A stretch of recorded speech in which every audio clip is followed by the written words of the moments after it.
জুলাই কেন বিক্রি হতে দেয়া হলো, ভারতীয় আধিপত্যবাদ কেন নির্মূল হলো না।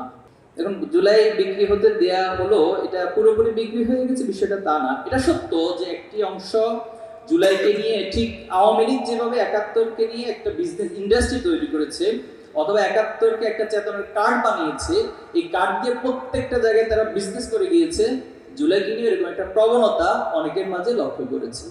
তবে এটা সত্য যে আমরা যে প্রজন্ম, আপনারা যারা এখানে আমার সামনে আছেন, এই প্রজন্ম প্রত্যেকটা জিনিসকে দেখে, অবজার্ভ করে, বুঝে এবং আমরা আমাদের সঠিক সিদ্ধান্তগুলো আমরা নিজেরাই নিতে পারি। তো এই প্রজন্মকে উপেক্ষা করে কেউ নতুন করে জুলাইকে বিক্রি করে দিবে অথবা জুলাইকে তারা তাদের বিজনেস ইন্ডাস্ট্রি বানাবে, আমি মনে করি না এটা বাস্তবসম্মত হবে। এবং এটা বরং যারা করতে চাইবে তাদের জন্য একটা বুমেরাং এবং ধ্বংসাত্মক কর্মসূচি হবে। আপনি এই যে মধ্যে লক্ষ্য করেছেন, জুলাইতে আমাদের বেশ কিছু হিরোইক পজিশন ছিল, হিরোইক ফিগার ছিল, কিন্তু আজকে তাদের নামগুলো এখানে উচ্চারণ করলে অনেকের কাছে একটা ভিলেন ক্যারেক্টার মনে হবে আপনাদের কাছে। কারণ কি? কারণ হচ্ছে তারা জুলাইয়ের যে আকাঙ্ক্ষা ছিল, জুলাইয়ের যে স্পিরিট ছিল, সেটাকে ধরে রাখতে পারেনি এবং যেভাবে করে জুলাইকে ডিল করার কথা ছিল সেটা তারা করতে পারেনি। তো এই জন্য জুলাইকে নিয়ে যারাই এই ধরনের নোংরা খেলা, নোংরা রাজনীতি করবে, আমরা মনে করি তারা এই জেনারেশনের কাছ থেকে এবং বাংলাদেশের মানুষের কাছ থেকে প্রত্যাখ্যাত হবে। ভারতীয় আধিপত্যবাদ নিয়ে কোশ্চেন করেছেন। ভারতীয় তাদের যে নেচার, এই নেচারটা হচ্ছে তারা বাংলাদেশকে সবসময় একটা আধিপত্যবাদ, একটা হেজিমোনিক্যাল জায়গা থেকে বাংলাদেশকে তারা ডিল করেছে। তো পৃথিবীতে মনে হয় ভারতীয় একটা রাষ্ট্র যারা তাদের পার্শ্ববর্তী কোনো একটা রাষ্ট্রের সাথে ভালো সুসম্পর্ক তৈরি করতে পারে না বা ধরে রাখতে পারে, এটা সবচেয়ে বড় একটা ব্যর্থতা ভারতের, তাদের ফরেন পলিসির ব্যর্থতা।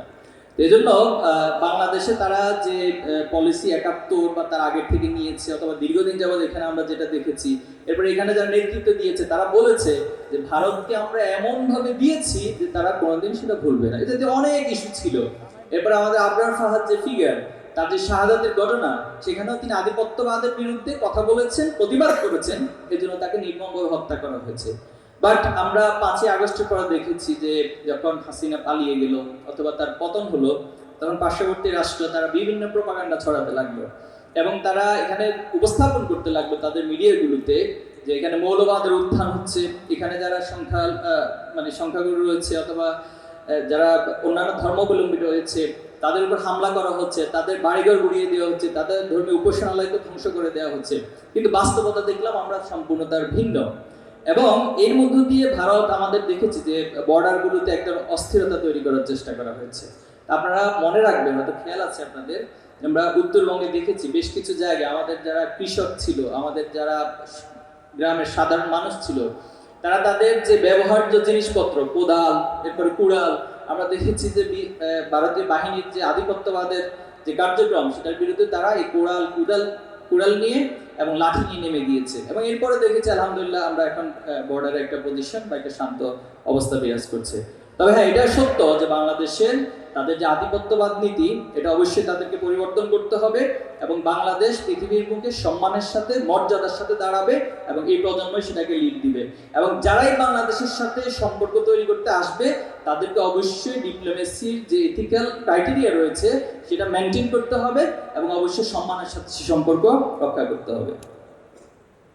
আমার বাবা রাজনীতিতে জড়ানো নিষেধ করে অলওয়েজ। আমাকে কোনো ইচ্ছা নাই, কিন্তু জামাত শিবিরের কাজ করার উদ্দেশ্য আমার ভালো লাগে। আপনারা আল্লাহর পথে চলেন, এই বিষয়টাই সবচেয়ে ভালো লাগে। এখন আপনি দয়া করে এই বিষয়গুলো একটু ক্লিয়ার করবেন, আমার করণীয় কি? আচ্ছা, প্রথমত হচ্ছে শিবিরকে পুরোপুরি রাজনীতির সাথে গুলিয়ে ফেলা, এটা কিছুটা মিস্টেক হয়। আমরা এই কথাগুলো ইতিপূর্বে বলেছি যে আমাদের টোটাল কার্যক্রমকে যদি আপনি অ্যানালাইসিস করেন, এখানে 5 থেকে 10% পাবেন যেটা প্রচলিত ধারা রাজনীতির সাথে ম্যাচ করে। বাকি 90% বা 95% কাজই পাবেন যেটা একজন শিক্ষার্থী হিসেবে করা দরকার, একজন মুসলিম হিসেবে করা দরকার, একজন দেশের নাগরিক হিসেবে করা দরকার, অথবা এই সমাজকে লিড দেওয়ার জন্য, ভবিষ্যৎ নেতৃত্ব তৈরি করার জন্য যে মেকানিজম, যে কর্মসূচি, যে স্কিলস ডেভেলপ করা দরকার, সেই সব ধরনের কার্যক্রমগুলো আপনি ছাত্র শিবিরের মধ্যে পাবেন। আমাদের টোটাল 34টি বিভাগ রয়েছে। এর মধ্যে আপনি সাহিত্য বিভাগ পাবেন, যারা সাহিত্য চর্চা করেন। আমাদের প্রত্যেক মাসে প্রায় 15টা সাহিত্য ম্যাগাজিন বের হয়, ইংলিশ, অ্যারাবিক, বেঙ্গলি, বিভিন্ন ভাষা সেটা বের হয়। এবং যারা সেখানে অন্তর্ভুক্ত আছেন তাদের সাহিত্য চর্চার একটা যথেষ্ট সুযোগ রয়েছে। আমাদের প্রকাশনা সামগ্রী রয়েছে প্রায় 300+ বিভিন্ন আইটেমের প্রকাশনা আমরা বের করি। প্রত্যেক বছর আমরা হিউজ সঙ্গে বই পাবলিকেশন করি। আমাদের আন্তর্জাতিক বিভাগ রয়েছে, যারা বিদেশে উচ্চশিক্ষার জন্য যায় তাদেরকে শুধুমাত্র বিদেশে উচ্চশিক্ষা যাওয়াই না, বরং একবারে প্রিপারেশনের শুরু থেকে সেখানে গিয়ে পৌঁছা পর্যন্ত এবং সেখানকার অ্যালামনার সাথে কানেক্ট করে দেওয়া পর্যন্ত এই টোটাল মেকানিজমগুলো আমাদের বিভাগগুলো করে থাকে। আমাদের গবেষণা বিভাগ এভাবে 34টা বিভাগ দ্বারা একজন শিক্ষার্থীর যেভাবে গড়ে ওঠা দরকার সবগুলো কার্যক্রমে রয়েছে। তা আপনি চাইলে আমাদের এই বিষয়গুলোর সাথে কানেক্ট হতে পারেন এবং এর মধ্যে দিয়ে আপনি নিজেকে ডেভেলপ করতে পারেন। এখানে একটা বিষয় হলো যে প্রচলিত যে একটা ধারা বা একটা কনসেপ্ট দাঁড়িয়ে গেছে ছাত্র রাজনীতি সম্পর্কে। এটা আমরা দেখেছি বিগত সময়ে যারা এখানে ছাত্র রাজনীতি করেছে তারা এক ধরনের কোন একটা দলে লেলুর ভিত্তি করেছে, অথবা একটা দলকে ক্ষমতায় টিকিয়ে রাখার জন্য যে লাঠিয়াল বাহিনীর ভূমিকা, সেখানে আমরা তাদেরকে সেভাবে অবতীর্ণ হতে দেখেছি। এই যে ছাত্র রাজনীতি কলুষিত করা, এক ধরনের একটা ট্রমা তৈরি করা, এর মধ্য দিয়ে আসলে সব ক্ষেত্রে আমাদের এখনো মনস্তাত্ত্বিকতার মধ্যে সেই ভিডিও ঠিক একইভাবে দেখছি। তা আশা করছি আমরা এই দৃষ্টিভঙ্গি আস্তে আস্তে চেঞ্জ হবে। আমাদের সবচেয়ে বড় দুর্বলতা কি? আমাদেরকে প্রায় সময় বিভিন্ন জন কোশ্চেন করে যে আপনার কাছে কি মনে হয় শিবিরের সবচেয়ে বড় দুর্বলতার জায়গাটা কি? তা আমি এটাকে আইডেন্টিফাই করেছি, আসলে আমরা যা এটা আসলে আমরা এখনো পর্যন্ত এই জাতির কাছে তুলে ধরতে পারি না। এটা আমাদের দুর্বলতা, আমরা মেনে নিচ্ছি এটা।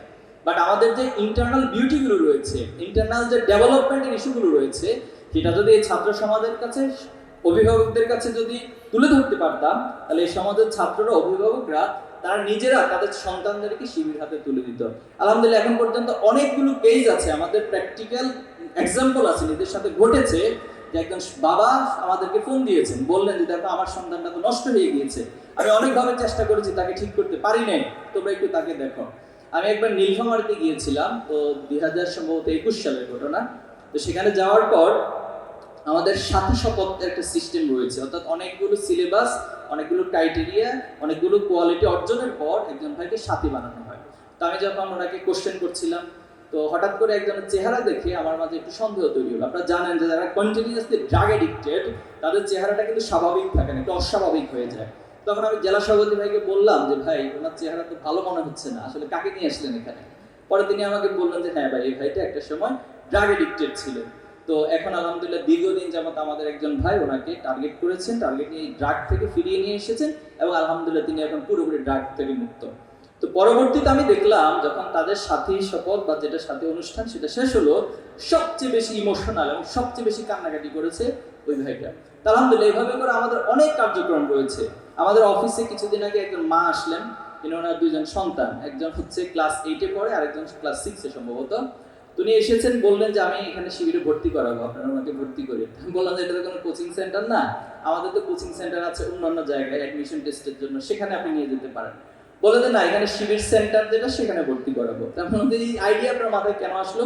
তো তিনি বললেন যে আমি অনলাইনে আপনাদের অ্যাক্টিভিজমগুলো দেখেছি, আমি আপনাদের ওয়েবসাইট এবং আপনাদের টোটাল যে কার্যক্রম, কর্মপদ্ধতি, এরপর আমাদের সিলেবাস, আমাদের যা কিছু আছে সব কিছু তিনি স্টাডি করেছেন। স্টাডি করে ওনার মাথায় এই ধারণা জন্ম নিয়েছে যে শিবিরে ভর্তি করাতে পারলে ওনার সন্তানটা অ্যাটলিস্ট খারাপ হবে না, নষ্ট হয়ে যাবে না, ধ্বংস হয়ে যাবে না। তো পরবর্তীতে আমি ওনাকে স্থানীয় আমাদের যারা দায়িত্বশীল আছেন সেখানে তাদেরকে কানেক্ট করে দিচ্ছি। এই যে একটা পরিবর্তন হচ্ছে, আমি যেটা বলেছি যে আমাদের দুর্বলতা হচ্ছে আমরা আসলে যা আমরা সেটাই জাতির কাছে এখন পুরোপুরি স্পষ্ট করতে পারিনি। তবে ইনশাল্লাহ আমরা আশা রাখি জাতি এই ধারাবাহিকতা অব্যাহত থাকলে একটা সময় পুরোপুরি ক্লিয়ার হবে এবং আপনার পিতা যিনি ধারণা করছেন ইনশাল্লাহ এই ধারণারও পরিবর্তন ঘটবে।